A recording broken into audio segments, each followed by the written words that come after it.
بسم الله الرحمن الرحيم. الحاقة ما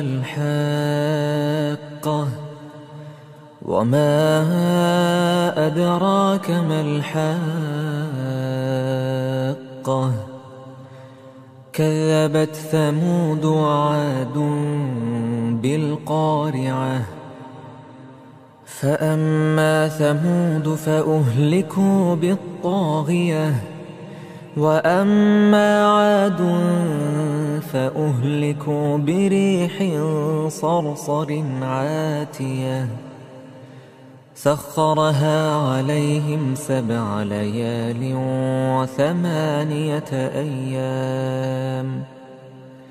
وثمانية أيام حسوما، فترى القوم فيها صرعا كأنهم أعجاز نخل خاوية، فهل ترى لهم من باقية.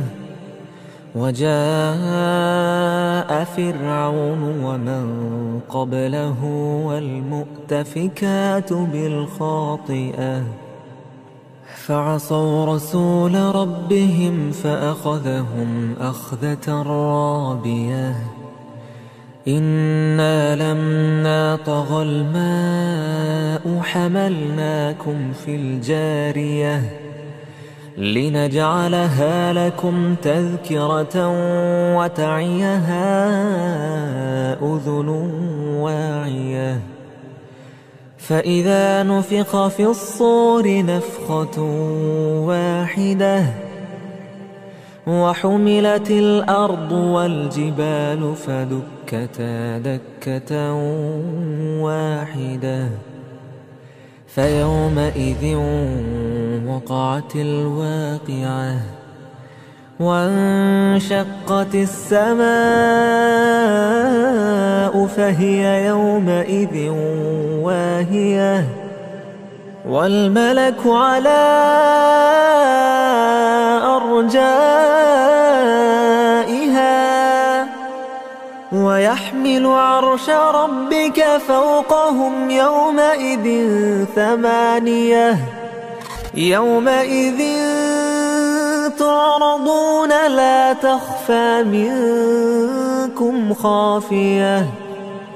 فأما من أوتي كتابه بيمينه فيقول هاؤم اقرءوا كتابيه، إني ظننت أني ملاق حسابيه. فهو في عيشة راضية في جنة عالية قطوفها دانية. كلوا واشربوا هنيئا بما أسلفتم في الأيام الخالية.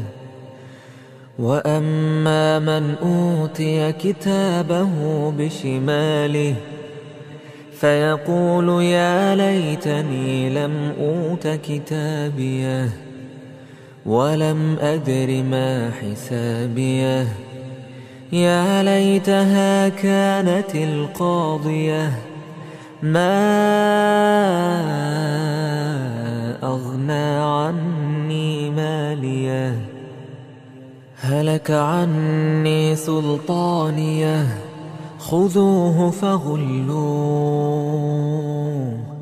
ثم الجحيم صلوه، ثم في سلسلة ذرعها 70 ذراعا فاسلكوه. إنه كان لا يؤمن بالله العظيم، ولا يحض على طعام المسكين،